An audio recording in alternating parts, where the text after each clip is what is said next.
This podcast is brought to you by the following Why don't you go like sponsors. this and have lightning come from your hands? Yeah. I'll just do this. Effects. Finishers MMA is located at 3761 Nicholas Street in Easton, PA, Lehigh Valley's home for 10th Planet Jiu Jitsu. The amount of people that they have over there instructing is insane. They have J.M. Holland, John Thor Blanks opening up 10th Planet Allentown, Zach Meslaney, Grace Gundrum. It is elite teaching over there. They teach self-defense, no-gi jiu-jitsu, and kickboxing. They have a kids martial arts program that is building and growing, and Grace is teaching every single kids class. Get over there. They are the biggest killers in the game. That's 3761 Nicholas Street in Easton, PA. Do you have anything to interject?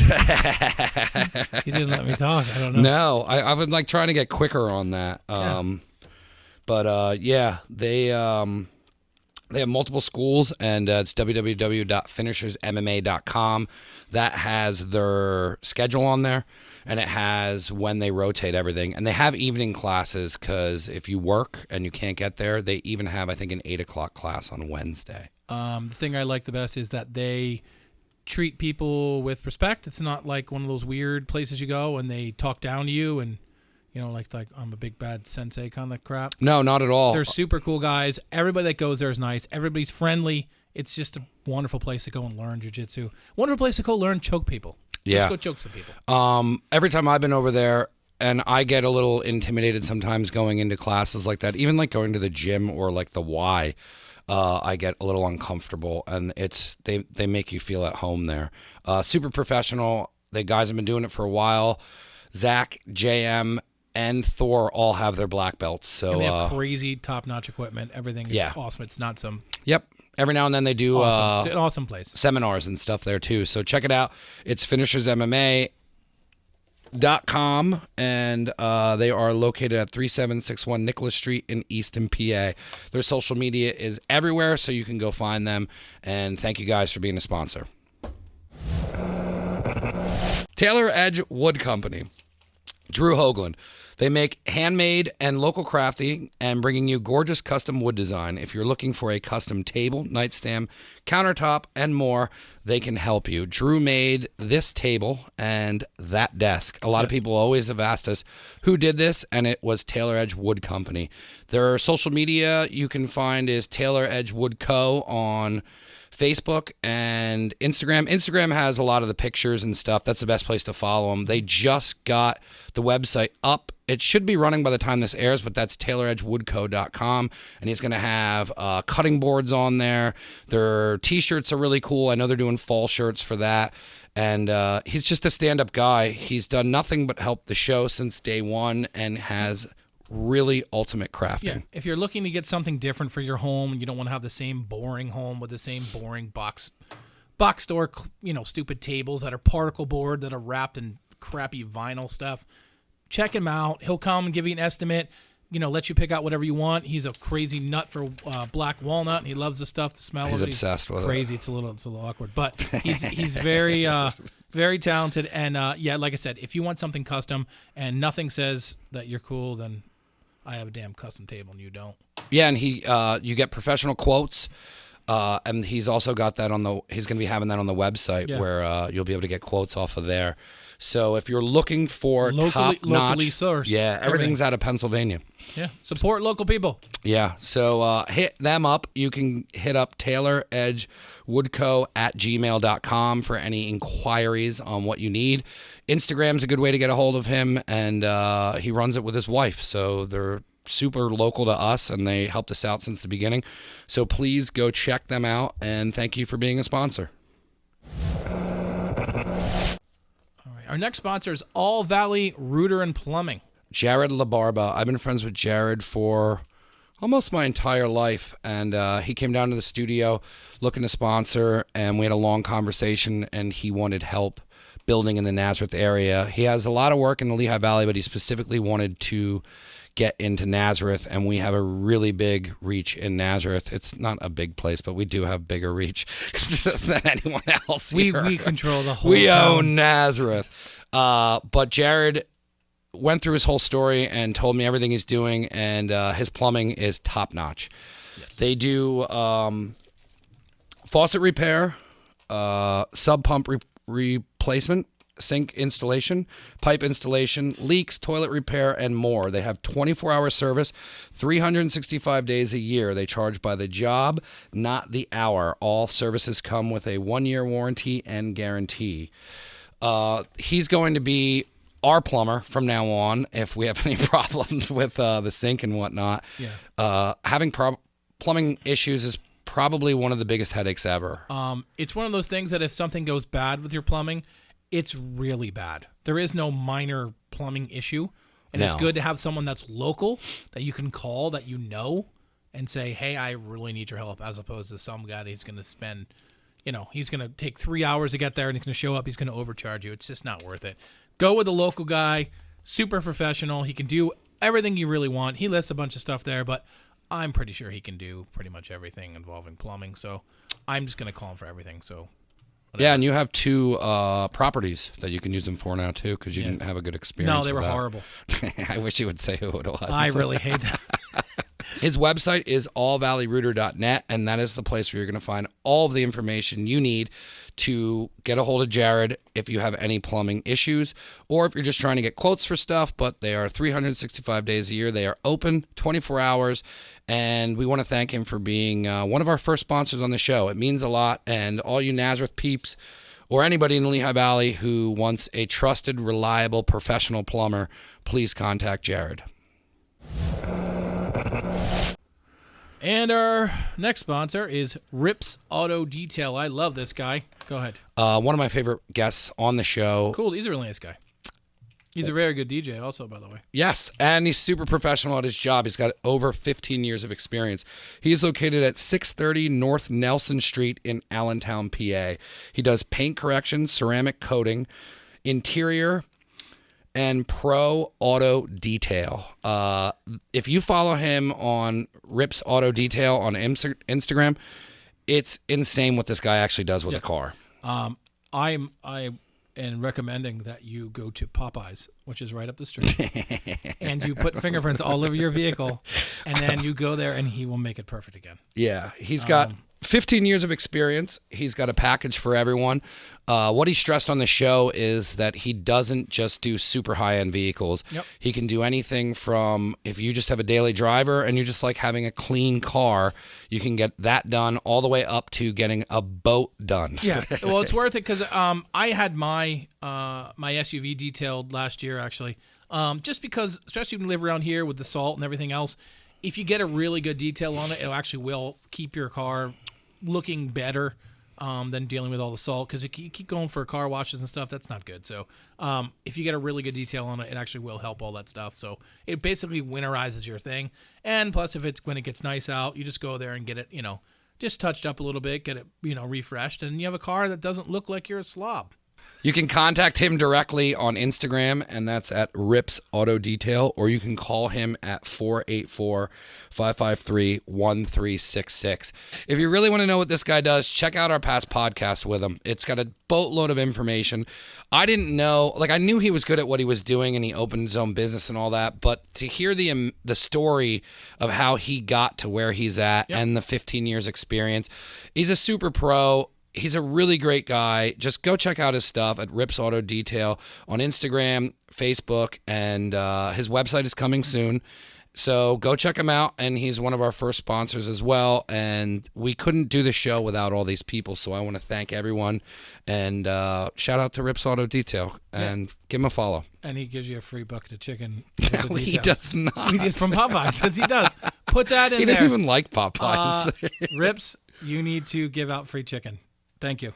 Check out what he's doing on social media, and we won't use that part.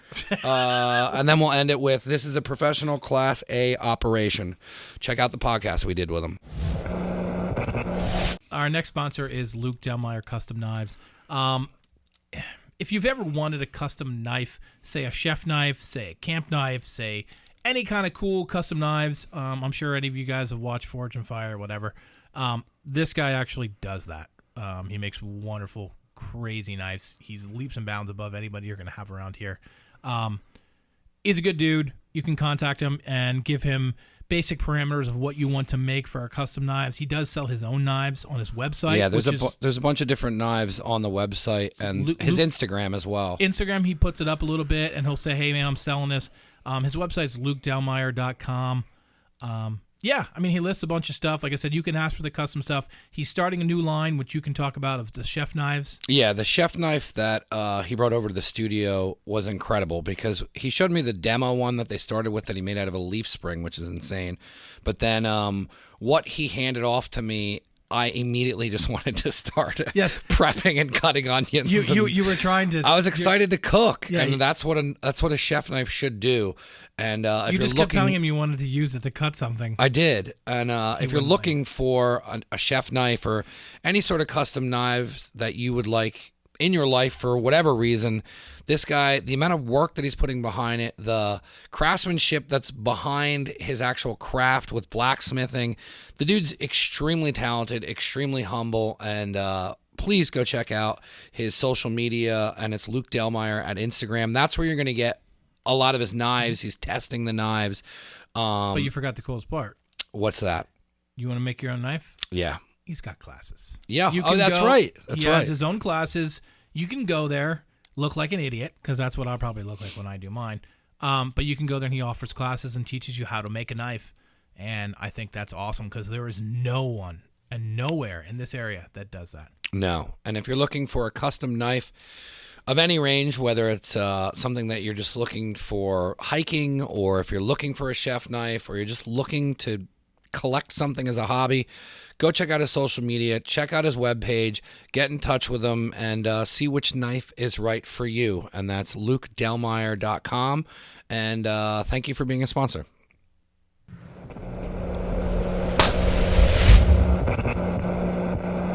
Welcome to Never Again Radio. Hey. It only took us, 4 years? No, 3. We've been talking about doing something for a lot of the guests that I bring on. There's always the general idea of, hey, we should do this. And then by the time you actually come to doing it, the podcast has changed. Things I'm doing has changed. The business has changed. But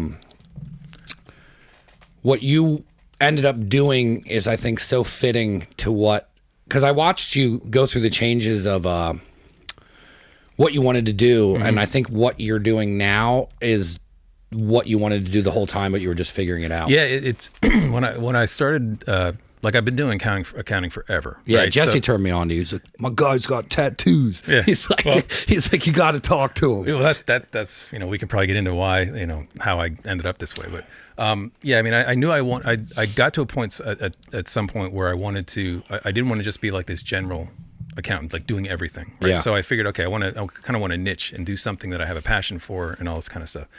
And I just could never figure out what it was. I would come up with something that I thought was what I wanted to do, and it just didn't fit. It didn't kind of like.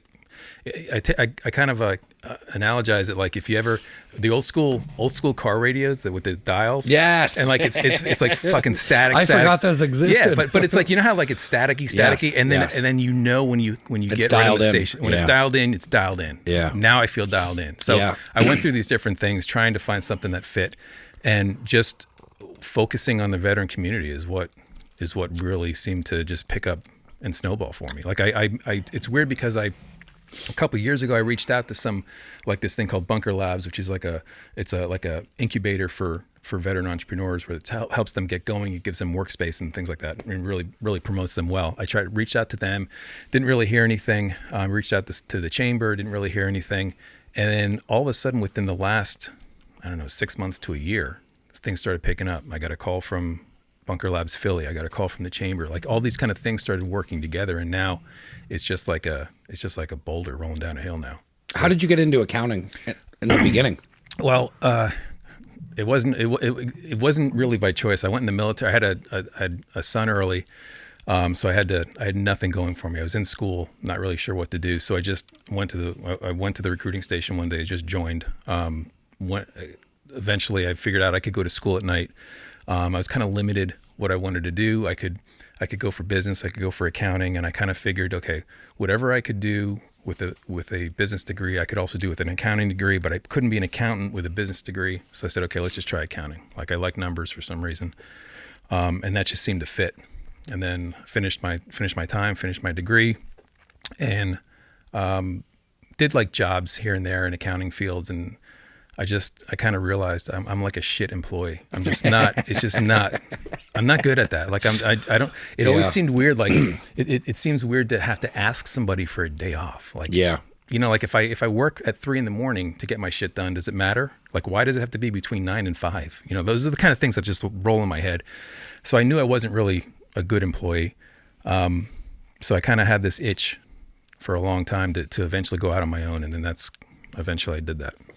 It's so funny you say that because everybody I talk to that's like Zach, and Zach always has like really good stories of like when he was a construction worker and was just like, why the fuck are we doing this? And I feel like a lot of people who end up starting their own business are the employees that kind of start questioning, well, hey, shouldn't we be doing it this way? Or like in my case, a lot of it was always questioning the boss or being like, hey, couldn't we make money doing it this way?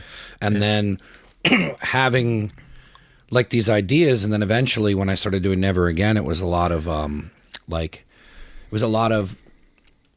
would these ideas work? And then there was the appeal of like, well, I think what I would want to do would work, and it's nothing against what the employee was doing, but it's like, why don't I do all this shit for myself and then make the money you're making, but then I get that money and I'm not getting $16 to flip a burger. I always had this craving of, I didn't know how, and like what you said, like you're dialing it in. It's what a great analogy of like, because you're dialing it in and you're waiting for the idea, but the idea doesn't come unless you start really diving in and figuring it out, and that's the hardest part. But it's funny, Zach and a bunch of other people. It's always, I didn't want to work for somebody. And there's some people who are totally fine with going and working, and there's nothing against it. It's just it was never for me. And there's like the thing that I kind of figured out, and this is what I figured out early on before the military, before anything, was there are some people that are more entrepreneur minded. There's some people that are more employee minded. And neither one is better than the other. But neither one can be the other. No. Like it's impossible for somebody who likes the structure of kind of, here's what you do every day, go do this, versus somebody who's like, okay, I know what I have to get done. Can I do it a different way? Can I make it more efficient? Can I do it at a different time? Whatever. The end result is you have a client that you're working for, whether it's your boss or whether it's a client. And the goal is to get the job done for that client. There's just a million different ways to do it. I talked to my brother's wife, and she was like I was telling her everything I was doing, and she's like, that's so crazy. And she's like, and I'm glad it's working. But she was like, I would never be able to do that. She's like, I like my structure. I like my guarantee. I like, and then I never looked at it that way. Like, because to me, I felt what I was doing was normal. Me doing this feels just as normal as it was when I was working for somebody. Like I don't stop working on this. Like since this shit hit, like after they, drilled in the whole fucking, it was going to turn into Red Dawn. After that kind of faded away, I was just kind of like, oh, there's nothing stopping you. You can still be slinging t-shirts, and you can still, and then April was the hardest I've ever worked on this business, but it's controlled by me. And I like that because now I can control. When I work for somebody else, I work that hard all the time. So it's like, it's nice to be able to control how hard you're working on your projects. I remember working. I would always start out working as hard. Where were you working, in accounting firms? I worked my first job. Was it like shirt and tie and like in an office? No, I don't know if I ever would have made it wearing it. Like, who decided that? Okay, here's a piece of cloth. Here's a piece of cloth, right? I'm gonna take it, wrap it around my neck, and hang it here. That means I'm legit. Like that. But I don't know. That felt like a Halloween costume. Anytime I had to wear a shirt with buttons, that was just not. I had to go to a Catholic school. It was such a drastic change. But I think my first job, I did some AR work for a car dealership. Then I did some insurance stuff with MetLife for a little while. I mean, and the cool thing is I met a bunch of people that I still do work with now, because of these things. But the last place I worked in a local school district in the business office. And that was it. I couldn't, the nonsense that goes on within a school district and budgets and shit like that. I'm sure it's crazy. I can't tell you how many meetings I would sit in the meeting with these lifelong people that were in that, that system, and just say, look, if you guys were a business, this wouldn't last a month and a half before it would crash on itself, because you can't run anything like this. There's no printing press in the back where they're just like churning out dollars to pay for this shit. I never looked at a school district. What a great way to look at a school district. If it was a business, would it still be running? No.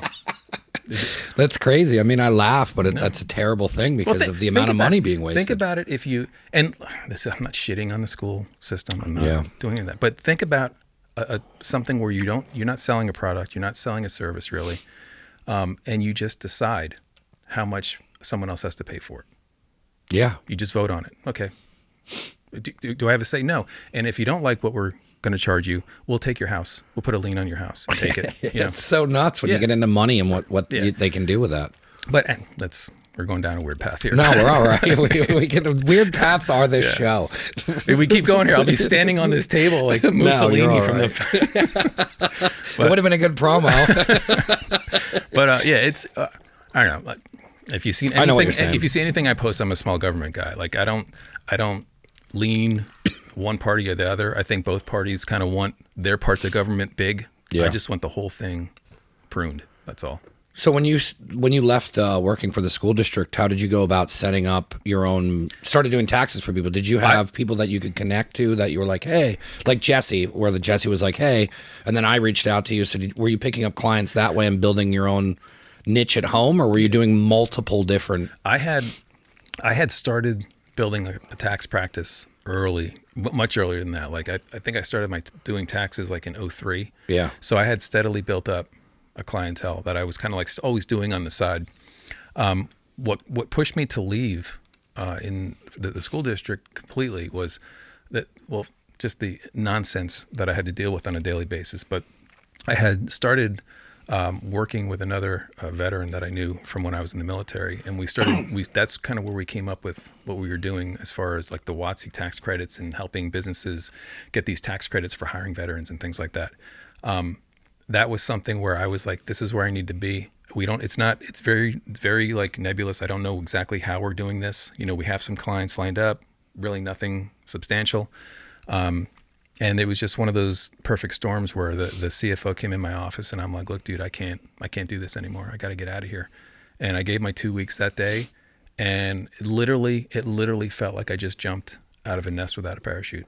But it was exhilarating. It was like, I've been wanting to do this for a long time. I've been wanting to be on my own. I've been bitching about working for people for too long. I need to do this. It's funny you say that. And the thing when you take those kind of risks, it's really weird.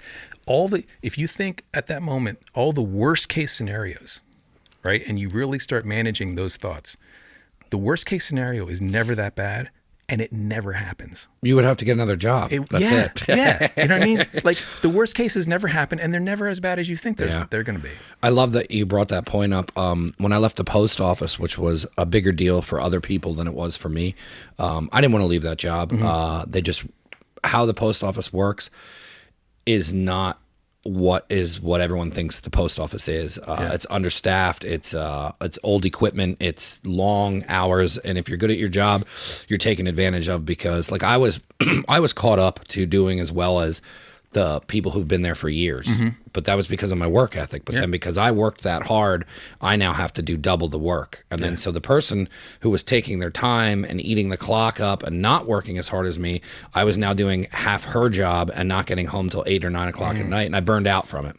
So my decision at that time was to do all of this. Yeah. And it was the exact same thing I had when it was jumping out and a parachute. And I told myself, I said, you've bitched and complained to your family, to your friends, to anyone who's ever brought up about you or the job, that you've bitched too much about not running your own business at this point to not run your own business. And then that was kind of what I was like, all right, do it. Yeah. But it's funny that you brought that up, because it's the stuff you go through. And then I was like, what's worst case scenario? In 2 to 3 months, I don't think I can pay bills. And if I can't pay bills, I can go get a cooking job, just like you could go get a job working for anybody doing anything. Yeah. Like it's definitely, it's one of those things that I don't know if there's ever, I think maybe within the last year, I finally have a comfort level. Like I've been doing this for, on my own kind of thing for like a decade, right? Yeah. But you don't realize it's gone that long. No. Until you look back and there's like, I finally have a comfort level. Yeah. Like I finally, and again, I really believe it's because I focused on what I want to do. Yeah. It's like I spent a long time trying to figure out how to do this Rubik's Cube to make it. What also is hard is like what you said with the Rubik's Cube is you're trying to put all these colors together, and then you have somebody over here is like, hey man, like here's this opportunity. Yeah. So then you need the money to keep going, and you can make that quick money or like that little project, and then that's 2 months go by, and then you're like, oh shit, like I need to be back over here. And it's very important. I mean, you almost have to do that, but when you take those moments and build little bit, and then you keep working and you don't need that side little bit, that's when the doors start opening, the comfort levels start coming in. I mean, for me, it's still early. So it's like I have some months where I'm like, cool. Yeah. And then there's some months where it's like, fuck, we didn't do anything like last month. And but I'd rather be that way than going into work and hating my fucking job and standing there and being like, why the fuck am I not? I could have, for instance, I could open up a fucking food spot, but it's like, I know the work that goes into it, but it's like, I'd be sitting there and being like, why am I not opening my own food spot? I could be making 12 times what I'm being paid. Yeah. And then it's just taking that leap forward. It's what I push on here all the time. It's almost just being sick of complaining, sick of hating your job, sick of all this stuff. Yeah. And then when you get on that path and you start hitting these comfort levels, it's really the only time I've been at peace in a long fucking time, man. There's a lot more things that you have to be able to be okay with. Yeah. Like there's a lot more variables. But the one variable you don't have to deal with is some dumbass making a decision that shuts the entire thing down, and you walk in with a pink slip. Like, how many times have you fucking worked somewhere and the person in charge has just come up with the worst idea ever, and it's just going to fuck everything up, but they're following some kind of stupid guideline that was put in place for no one who's worked in that position that far down on the totem pole. Yeah, I mean, I can't say like one of my first real accounting jobs was I was the accounting manager for a software company, right? And it was a as far as I knew, it was a straight shot to CFO. It was like everything you wanted as an accounting person, right? But and my boss was he was really tough. He was a tough dude, but he was fair, right? And he let me run things the way I wanted to run them. But it still was like when you're one of the projects I had was I had to like redo the entire accounting system, right? And incorporate all these different divisions of the whole business, right? And it's just like herding cats. And you can't always get buy-in from everybody, but when I left all that and I still have to create these systems, I'm all those departments. Yeah. So I don't have to kind of convince anybody. I know what the end game is, and it's a lot easier, even though there's a million more things that I have to make sure get accomplished. Yeah. I don't have to change people's minds. I don't have to convince people. I don't have to deal with personalities.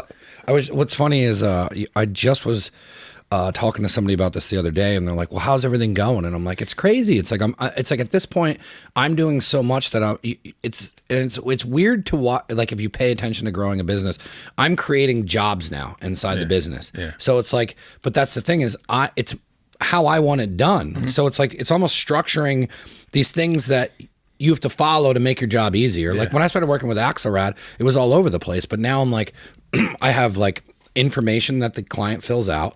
I have a folder that I keep with them. I have all that, but it's like, that's not what someone told me to do. Yeah. It's how I wanted it done. And but that's always what I ran into roadblocks with working for people, is I was like, well, I can do it. We could do it this way, but what if we did it this way and it'd be done 10 times faster? And then you start hurting people's feelings. Oh no, we shouldn't do it this way. We should be doing it my way. This is what I told you. And it's like, when you kind of like let go, and like, that's the craziest part, is because you have to let go and start looking at what you're doing. Yeah. You're like, this is mine. It was very hard to flip the switch of being like, you're in control. You are the boss. Yeah. You are who pays you. Yep. This is what you need to get done. And it's freeing, but the responsibility is greater. Yeah. But then it's not the same as the responsibility of working for someone. Yeah. But I wouldn't trade it. No, I wouldn't not at trade all. It. I wouldn't Not trade at all. it ever again. Like I don't need I don't. It sounds stupid. I don't own an alarm clock. I don't use the alarm on my phone. Too. Like I don't need that. No. If I wake up at 2:30 in the morning, I can work, just get stuff done. If I whatever, I can do whatever I want. As long as it gets done, it gets done. I'm a person who works primarily all the time. And if I'm not working, I'm doing a hobby or something that requires work, like mountain biking, hiking. Like it's always getting to a goal. So like yesterday, it's like I worked when I got up. Angela came in for the podcast. I shot the podcast, edited the podcast, handled some emails, took a break, went over to my parents' house. They didn't die, and then we had dinner together. Yeah. It's nice that we are doing that again. So like. And then I came back here and I was like, okay, you had your break with dinner. And then I was like, if you get Angela's podcast edited tonight, it'll be done Friday. And then now you have more time and now it's scheduled. And then I came down here and I worked till 10:30. And then I finally sat down and watched a movie. But like, I would rather have worked from 8 in the fucking morning till 10:30 at night on my ideas, my projects, my shit, spent time with my family unstressed and being like, usually I used to come home and be like, this fucking bullshit at this, you know what I mean? Like just dumping all that on your family because you don't have no one to complain to. And then I come back here and I work and I shut it down and I'm like, cool. I'm like, all right, I could probably do that tomorrow too. I'm like, cause Mike's going to come in. We'll do probably very similar. I'll put out some pushes and then, I'll do this show. I got another podcast tonight. Like it took a while to realize that this is how I want to work. I want to work constantly and you're very similar. You don't stop. No, I'm always like, I have things I have to take breaks for. Like I gotta do Jiu Jitsu. I gotta, that's kind of like it just resets my brain. Cause I was mentioned before, like my brain's always going. Yeah. And Jiu Jitsu is the one thing where if I'm not focused on what's in front of me, I'm going to sleep, so I have to zone all that other shit out and just focus on that. So that's my break. But other than that, I'm always but it's tough because I had to learn to give stuff up. Like I can't build a website. I can't do shit. Like me trying to build a website is like I'm trying to split the atom. Like I don't know what I'm doing. Right. Yeah. And especially with this other thing that I'm working on now, I had to bring in a company that specializes in building these kind of things. Yeah. Like I don't know how the hell to. And it's hard to ask for help when you're running your own business because it's so self-controlled. Yeah. And I was on the phone with them for like an hour yesterday, telling them exactly, getting them all the specifics. And I have to just trust that they're gonna do it, you know, and I'll find out, hopefully within a week I'll find out how, what the cost is going to be and all that kind of stuff. But it's whatever cost it costs, I have to do it. But again, it's stuff that I can't. I have to find experts in things that I'm not experts in and just trust them. That was tough. But, yeah, that's got to be one of the bigger steps in letting somebody kind of take control of that avenue and start really letting go when you had to not, like, because what you said, it's like you jump into it and then you have all these moving parts and you have to make sure they're all going well, especially to when you went the comfort level. And then for it to go out further than that, now you have to start being like, hey, here. Yeah. Like even with me, like I'm looking into like eventually within the next year or two is having somebody edit this and taking 4 to 5 hours off my clock so I can have more time to do that. Or like letting somebody control my social media and being like, hey man, like I need you to post this stuff. I mean, having control over it, but trusting somebody to do a job that you created. It's not easy to do. Yeah. I'm my social media is dog shit. I don't know how to market it. I don't know how to well, that's the thing too, is you just started branding your idea. And that's the other thing as well, is there all that branding and everything and the designs and all that. It's just, there's so many facets to doing that. And then social media, it's like you it's better to have the brand. It's better to have all the different stuff. And it's like, even with what I'm doing, it's like my numbers still aren't that great, but it's like it looks good, but it's like now it looks good. Now you have to figure out how to get it out past there. But then everything's changed now where you have to pay money to go out further, and it's like you got to bring in people to push it further, and it's just unless something fucking goes viral. But it's like, how many times has that ever happened? I mean, I've been using like Facebook ads now, and they're surprisingly, like I'm getting a lot of, I'm booking appointments based upon that, but then every once in a while there'll be some dick that just posts some nonsense, like, like a middle, like fuck you, that kind of shit. And I'm like, Yeah. and that's bothering me, and it shouldn't. It should just No. be like part I of talked the to whole somebody thing. else who said he was doing the Facebook marketing, and then they started having people put shit like that on there, and he said it drove him fucking nuts. Yeah, so it actually happened this morning, and I paused them. I paused I gotta reset. I'm gonna go after this guy. Like I don't because want it's just trolls. Yeah, it's just people trolls. fucking around. Yeah. It's no one really with an opinion Yeah. that matters. It's just people who see shit and like I'll put that on like sometimes when I get ads for stuff, like I just report ads on Instagram because I'm sick of seeing them. I'm like, yeah, sexually inappropriate. Like I don't fucking care about these Adidas Was that you? sneakers. You did that to me? No, I did not. Yeah, I mean it's very difficult at times to just really manage the ship and keep it going forward when you want to grow it at the same time. Yeah. When did you finally, like, you have your idea, you have your name. Now, what is it exactly that you're offering for veterans, and like kind of like what is the core of what you're doing now? Well, we're offering overall accounting services, tax, bookkeeping, all that kind of stuff for veteran business owners, veterans themselves if they want their individual taxes done, that type of thing. But the other piece of the puzzle is I kind of mentioned it earlier, was this work opportunity tax credit. And what that is it's a tax credit that businesses can get if they hire people that are within these certain categories that the federal government has determined have sort of a barrier to the workforce, right?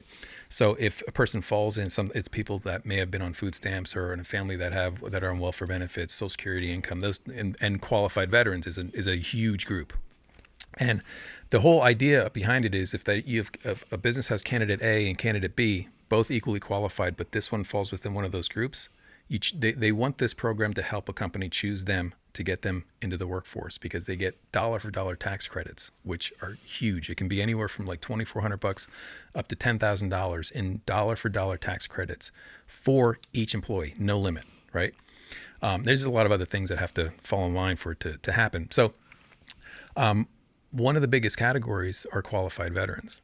And so that's kind of where I'm really pushing what we're doing, is to helping businesses understand this credit, how to attract veterans to get into their businesses, apply.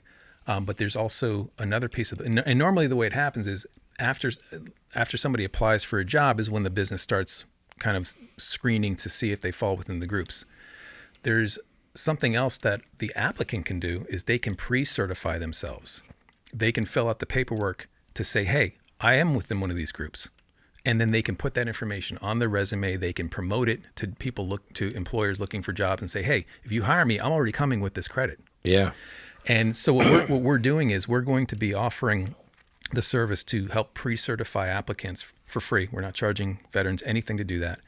And what we're having built is this basically like a reverse job board of not jobs that are offered, but veteran applicants that are looking for work, where businesses can just plug in and find people that already qualify, already come with the credit. They want to hire, like a lot of businesses have these veterans initiatives where they're trying to bring in more veterans. It's going to be a complete job board of veteran applicants split between their different types of jobs, their skill sets, their experience, their certifications, all these types of things where employers can kind of just plug in and find who they're looking for. And if there are somebody who's looking to hire veterans or just to give back, or you know what I mean, like that, that specific niche that they're wanting to do, because I know there are some businesses that are like, hey, like this is very veteran based, veteran owned, like so I mean with them being able to plug into that, it's just giving them a whole resource of all these people that already have taken the initiative. So one, you're going to be like, all right, well, this person's already applied for this, so they've taken the steps forward, so they're not lazy, right? Because they're already looking into this program, and then it just gives them, or the business owner, the opportunity to just immediately plug into all that. Yeah. Veterans bring a lot of interesting characteristics to a job. Like they're clearly they have experience that's different from anyone else. Yeah. They're very mission focused. Like they whatever they're supposed to do, they're going to get it done. Like it's ingrained into us when we're in the military, and they're supremely loyal. Like they're loyal to the cause. They're loyal to the business, and I think that those characteristics are something that are just very special to the veteran community when they're brought into an organization. Has anyone really opened or tried to do? I mean, like like my mom, like my dad was in Vietnam, and my mom always kind of says that she wish she would have had more information on the things that they were. That would have been offered to my father as far as like benefits and things. Like my mom was like, we could have been getting this, that, and that from the government because he served. But like, it seemed like information for that kind of stuff isn't really readily available unless you kind of start going down rabbit holes to look for it. Like my parents wouldn't know where to look for that stuff. Yeah. It's not as accessible as you'd think. There's a lot of things but I think there's a bigger push now. Like I think over the last, well, everybody's connected now too. There's no hiding shit from people. Like my parents would have to, you think, rewind this back to when he was my age, it would have been a letter is the only way you could have gotten a hold of it. The internet wasn't going on. There wasn't anything. I mean, he talked to guys from the military that were still alive from his platoons or whatever. And then he'd be like, hey, this guy signed up for this thing out in California. How would we even figure? I remember the conversations where and then it's like, you go nowhere. And then my dad's just like, fuck it. Well, it's even like that in the military. Like when I was in, there was rumors that if you went and you had a school that was longer than a certain amount of time, you could move your family down to wherever you were in school. And so I was so focused on finding out if that was true or not, that when I got down to, I was in Fort Sam Houston, Texas. When I started my training, that's all I did was I just was up people's asses trying to find out about this. I would research everything I could. I was told, no, we can't. I pissed off so many people that we had a formation at the end of the day, and one of the drills came up and he said, look, to the whole company, he said, if anybody wants to know how to bring their family down here, contact Private Henninger. He knows how to do it. But I did it. It was just, but it's very tough to find out what you're allowed to do a lot of the times and what benefits you have access to. So what kind of opened your eyes to starting to were you kind of like looking at it at the fact where it's like, look, I can help all these people and we can build a business inside of this where we can start, where people can now, because when you told me you were going to meetings and speaking, I was like, damn, he's really digging his heels into this. And like, I don't know. I mean, it's probably so important to you because you were in the military and then feeling lost with like, sometimes when people ask me to do shit and it's not on that level, but like, they're like, hey, even with t-shirts, can you help me with a t-shirt? I can help you get to getting a t-shirt made 10 times faster than if you emailed somebody and you had to go through the whole process because I took the steps out of it. So I think it's important sometimes when somebody goes as deep as you do and you're like, hey, everybody, I can tell you how to move your family here because I just ran through a wall to figure it out. And then, but so it's like, did you apply that kind of attitude towards like, well, look, if I can help myself out figuring out about how all this information is with taxes and all that, there's probably a million people who want jobs, who need jobs, and they can't get into them or get the correct stuff because they have no information on it. Yeah, it's definitely part of that. Because a lot, like whenever you're doing what you do, like you with the shirts, me with accounting and stuff like that, you kind of get to this point where you just assume everybody knows what you know. Like you just assume, like I just assume people know the different entity structures and why you want to get taxed one way versus.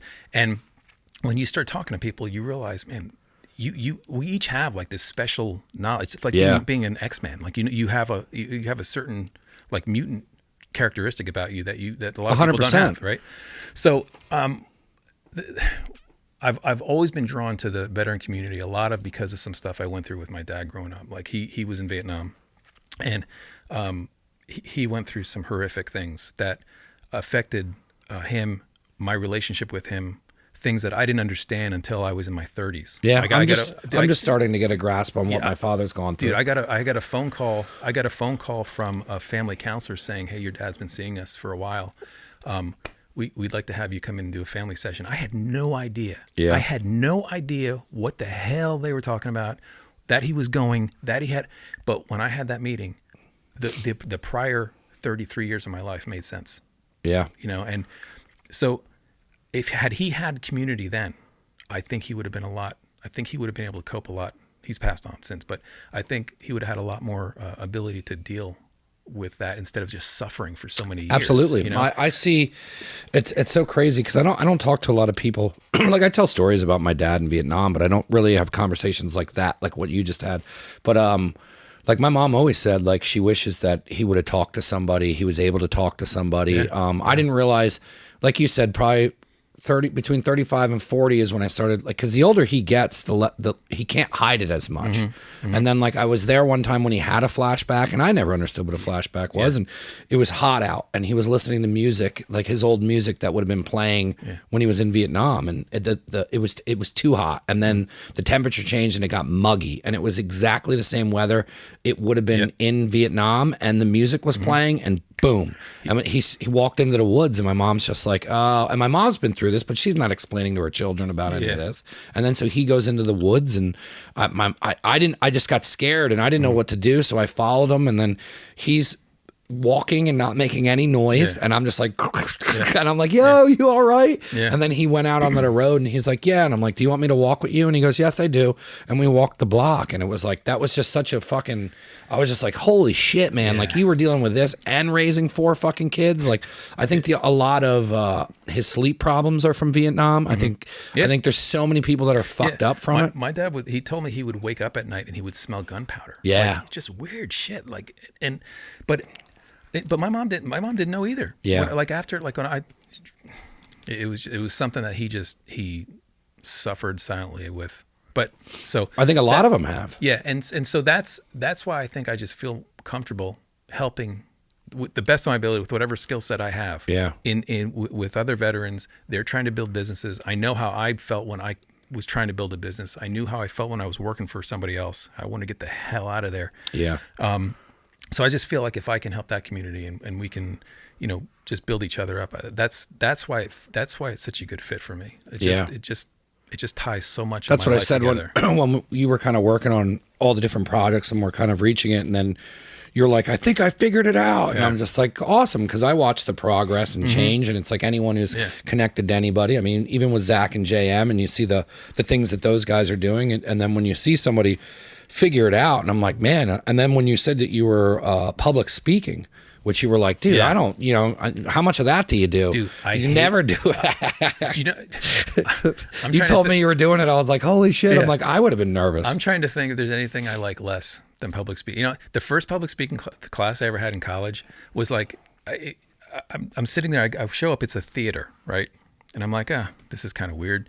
And I'm like, I probably have weeks till I have to go on stage. The instructor walks in, he's wearing a fucking beret, right? So that I'm like, okay, this is not going to go. He hands me a script. He says, go up there, hands someone else a script, get up there. First day, I had to go into, but I hated it. Yeah. This was like a piece of cake. Like I felt, I'm not like doing TED Talks here, but I'm like, I felt like I was within my people that I want to be around, and it was just like us interacting. Yeah. So it wasn't like any other public speaking I had done before, but it was.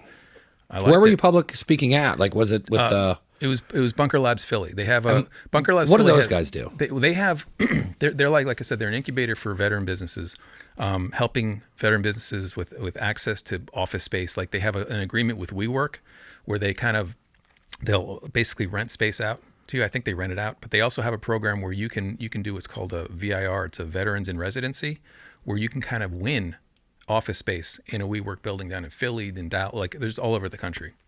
So it's kind of like a hub where you can go, you have Wi-Fi, all that kind of, you just have your own space for your business, and it's just like it's like group space kind of thing. It's really cool. How'd you get a hold of or working with them?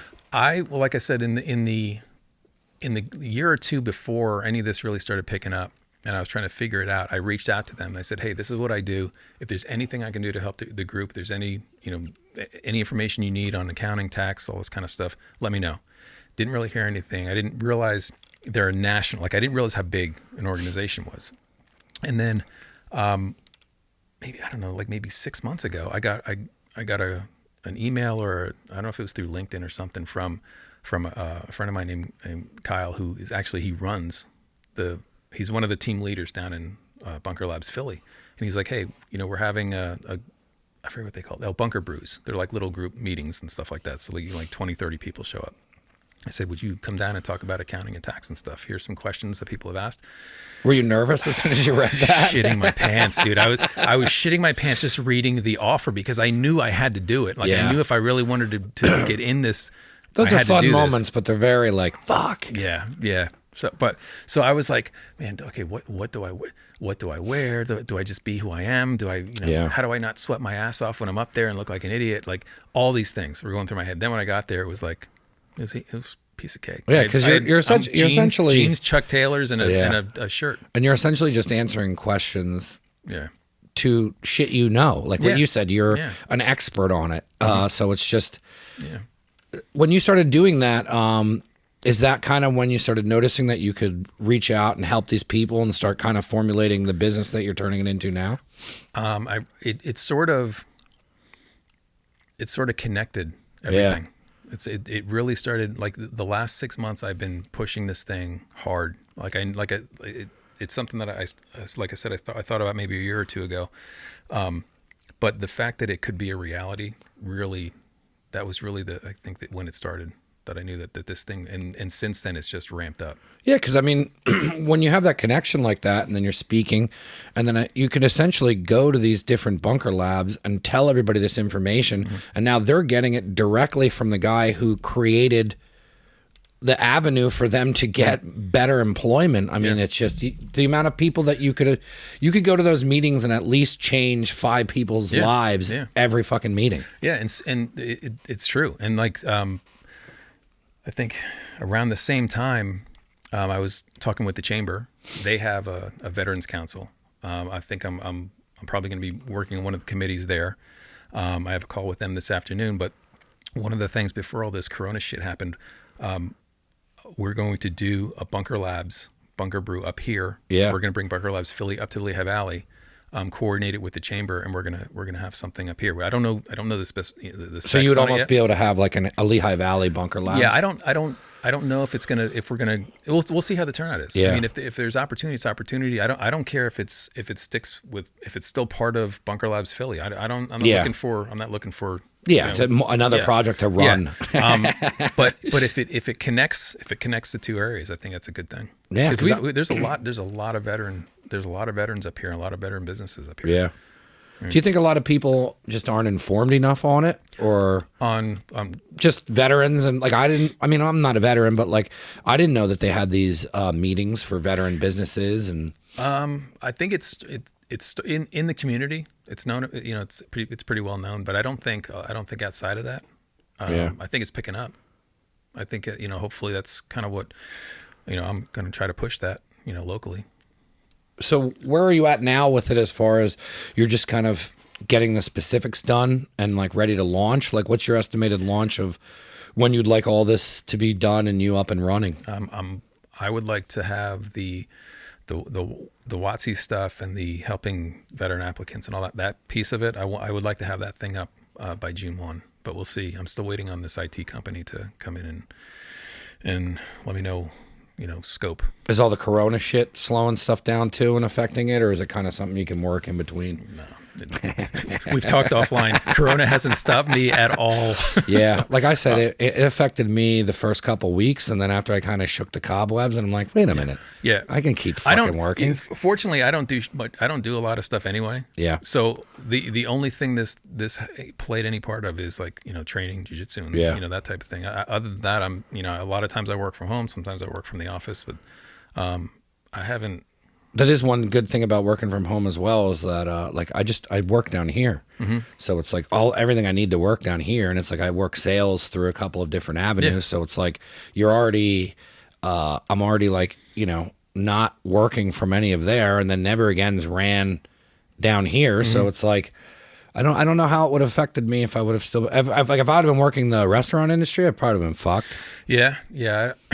And a lot of those places too, it's like, hey man, I'll pay you half on the books, half not on the books. And then it's just like, and then when shit like this happens, it's like, oh, well, who's paying me the rest of that paycheck? Yeah, kind of wish it was all on the books, right? Yeah. I mean, it definitely changed my eyes into, I worked off the books for a million different jobs. And then my parents would always be like, it's not the correct thing to do. And I'm like, yeah, but look at this money now. But then I know friends who, they're fucked. Yeah. Because nothing was on the fucking books. You always plan for the worst, hope for whatever it is, but you never expected this would be the worst. It's just one of those things. And I don't know shit. I'm not a doctor, believe it or not, but I think we'll look back on it and be like, man, we overreacted a little bit. I'm saying that now, but I don't know.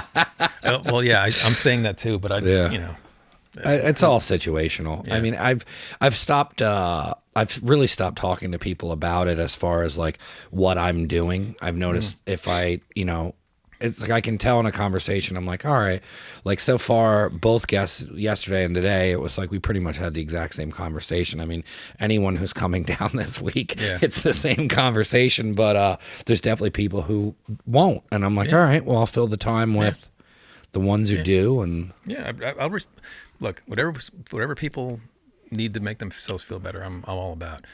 I just don't like being told how I'm supposed to live and how I'm supposed to be afraid and how I'm supposed to protect look, Governor Wolf, I'll protect myself, man. You don't have the monopoly on what's in my best interest. It's crazy when you dig into that stuff. Mondays when we do Now We Go, there's a lot of those guys just go off, and I get informed. Some of it's totally insane, but some of it I'm like, yeah, man. I'm like, I see that point of view. Yeah, I'm just, believe me. The mic goes off, I'm gonna go. I could go crazy, but I've said as much as I can say on it. It's people are gonna believe what they believe. Yeah. I'm not gonna be. I can only go by the information I see and the experiences that I have. I'm not gonna be fear mongered by somebody else's fear, and I don't expect them to live their life because I'm not as fear induced, but. It's just one of those things we're going to find out. At some point, we're going to find out what the reality was. I want to kind of transition because there's more to you than just the numbers and, like what you're doing with the business. I've known you for quite a while.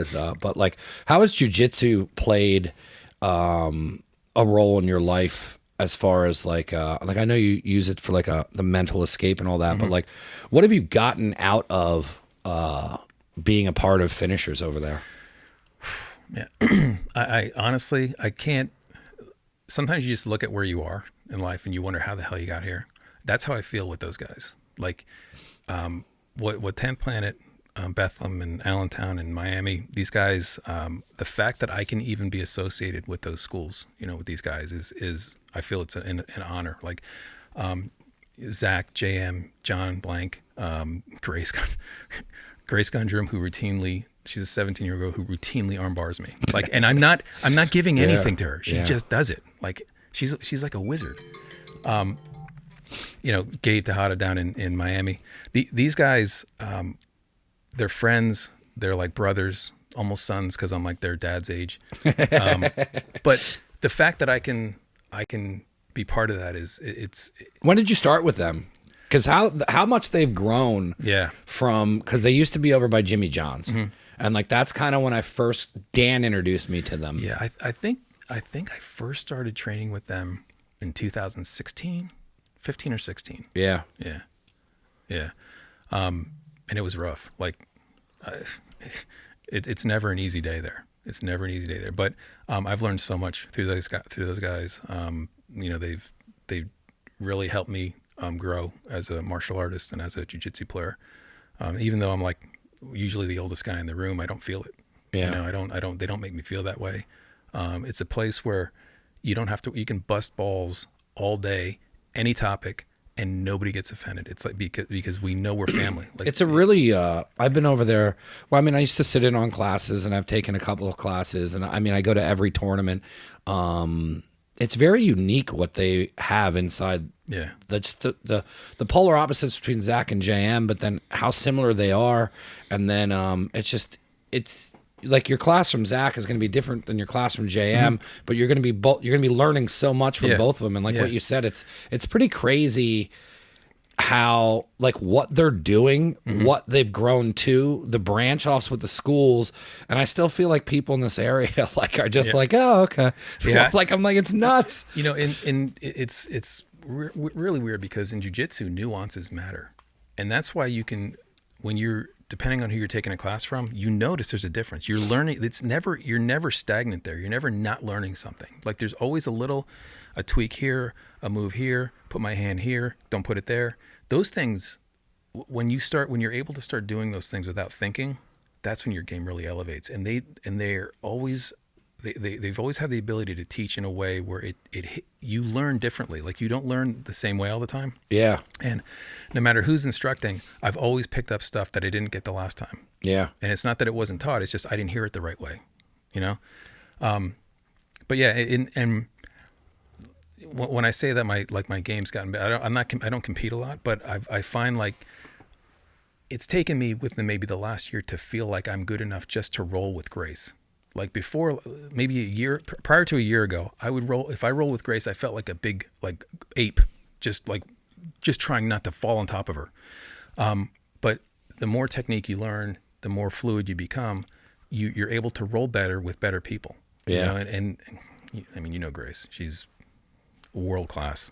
I try and bring as many friends as I can now. I mean, I always push to bring friends to the finishers tournaments, but like when Grace is at the finisher tournaments, like it's like, oh wow, like like come on, like yeah, and that's how I feel when I roll with JM, when I roll with Zach, when I roll with John. There's levels to this shit, and no matter if I'm bigger than somebody, smaller than somebody, I'm always able to just learn from them. Yeah, because their experience is just it kind of like just drips off of them, you know, and you start picking up where you're weak. It's crazy what came out of that school and what's still coming out of that school. It's nuts. Yeah. Like I try and I'll be like I remember when they were a couple finishers in and Thor started competing at the finishers, and I was like, oh shit, like I got to go to this because I don't know how long he's going to be still competing in these things once he gets to a bigger level. And like, even when JM was doing it, and then when Zach did it last time, I was like, I got to make sure I seen this live. And I try and explain to my friends, like, I'm like, dude, Grace Gundrum. And like, they're not like, when you open that door to what they're doing, it's hard to close it. Cause I'm just like, every time I look over, I'm like, holy shit, dude, man. It's funny. Like, you know, everybody hears about, you know, the people we're talking about, but there are some fucking murderers in that school that people don't know yet. Yeah. But they're gonna. I'm telling you, they're gonna. That's so crazy. That's what I said is like, you know, you would only expect one thing to come out of a school. And then it was like, you know, Grace. And then it was Thor. And then Thor is, you know, and then I start seeing like, cause they're local to me and they've become friends over the years from doing the podcast. And like, I've gone to a couple classes, but then I'm like, oh, JM's on Combat Jiu Jitsu on Fight Pass, and I'm like, well, wait a minute. I'm like, this is fucking crazy. I'm like, why isn't anybody else talking about this? Yeah, it blows my mind. The other key aspect of what they created is like it's a room full of killers. Yeah, with no egos. Yeah, it's the weirdest thing. If you have an ego, you are not going to last. You're going to get, first of all, you're going to get fucking smashed, and you're not going to fit. You know, you're not going to fit there, The crew we have is just like I said, it's an honor to be part of it, and there's no easy roles in that place. Yeah, you know, it's an amazing place. It really is. Yeah, I'm gonna wrap up because I don't want to hold you all day. I think when you texted me and was like, I got it figured out, and like I could tell your excitement through the text, and then I was like, let's do the podcast, and I was just so excited for you because I know what it's like. And I mean, and it shows to what you told the story of wanting to get your family there. Like I love seeing people who find a path, and no matter what the fuck comes through it, they don't care. They're knocking down doors. You're learning, you're adapting, and then you get to where you want to be. And I think it was so awesome to get that text and be like, fuck yeah, man. I remember, I think I called Jesse and I was like, hey, Mike figured it out. But I mean, it took you a long time, but you didn't give up on it. And it's what I push on the show is like, you just need to fucking one foot in front of the other, one foot in front of the other. Maybe you start out wanting to do this business, but then it turns into this business, but who cares? Because you're still going towards your goal. 100%. And I feel like people don't set goals anymore. I feel like I feel like there's just people who are like afraid to do shit, and I always push it. I'm like, you would have never, like, you started out in the military, then got that degree, and then you started working for other people, started your own business, and now you're building this thing that can affect people's lives. I've evolved to this person where if there's a fraction of a percent that I can do something, I'm going to do it. Yeah. And and if it takes me the rest of my life till I'm in a fucking casket, I'm gonna do that. But how nice is it from building skill sets? And that's the other thing I push with people, where when you have something come in your lap and you know you can finish it, you just finish it and move on. Yeah. Well, and the idea of just, if there's hope, you keep going. I use that, like we just talked about jiu-jitsu. I use that in jiu-jitsu. Like, there's times where Zach Maslany throws an arm triangle choke on me, and I have a pinhole of breathing that I'm able to do, and I'll hold out until he shuts that shit down. Then I'm okay. Then I'll tap. But it's just an analogy for jiu-jitsu. If you have an air hole to breathe through, if you have any chance of fulfilling the goal, don't stop. Yeah. It's so cliche, but the only time you're not going to achieve the goal is if you fucking quit. Yeah. You know?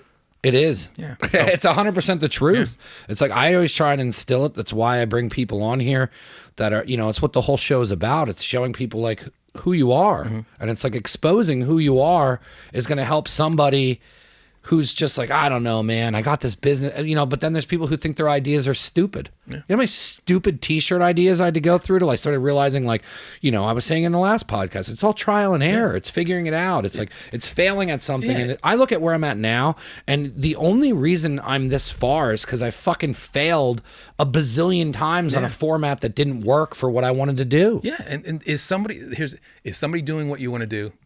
Most of the times, yes. Yeah. Okay, find that person, reverse engineer the shit, and make it yours. Yep.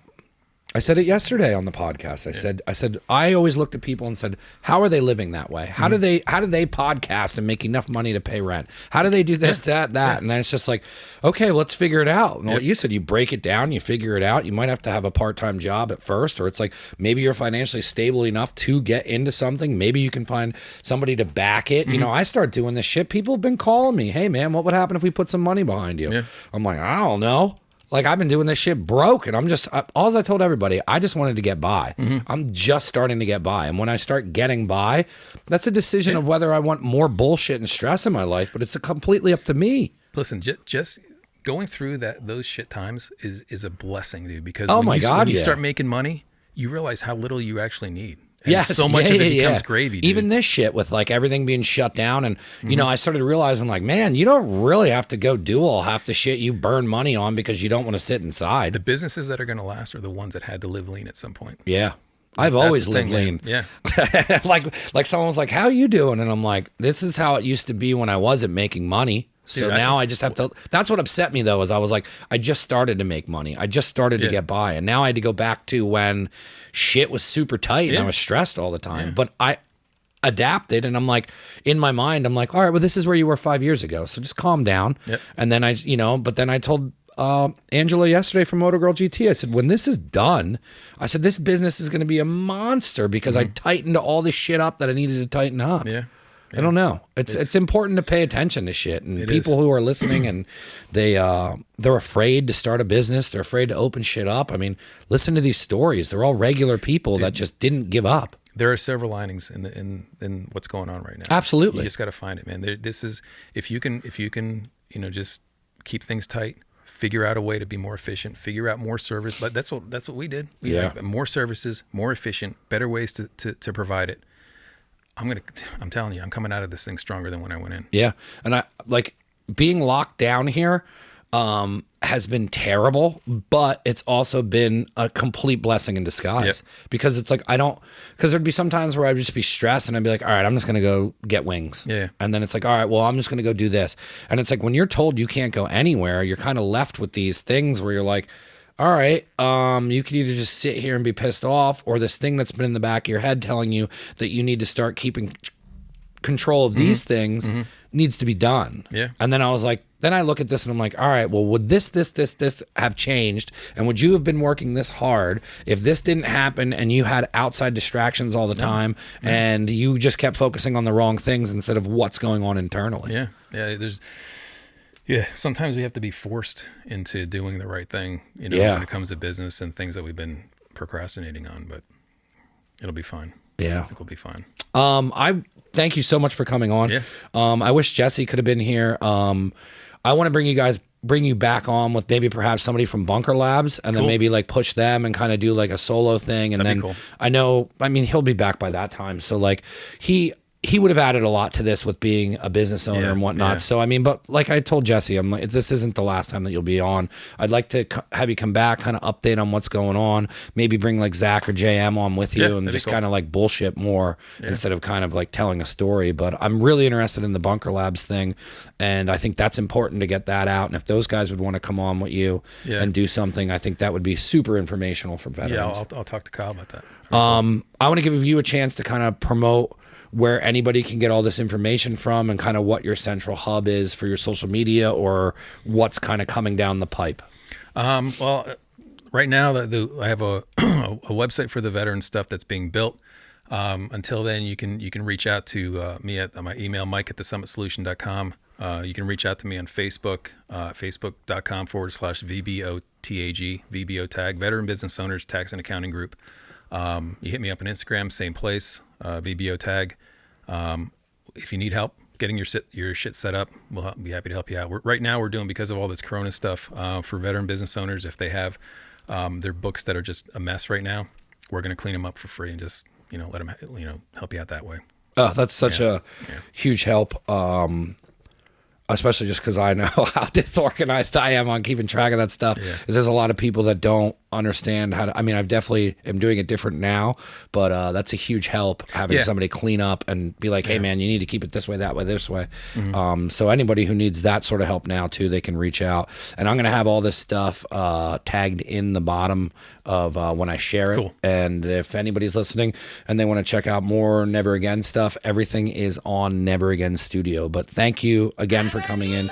I know you're busy and I wanted to push this for a while, and I'm glad it's awesome seeing that you have like such a positive direction you're going in all this. Yeah, thanks for having me on. Yeah, thank you, man.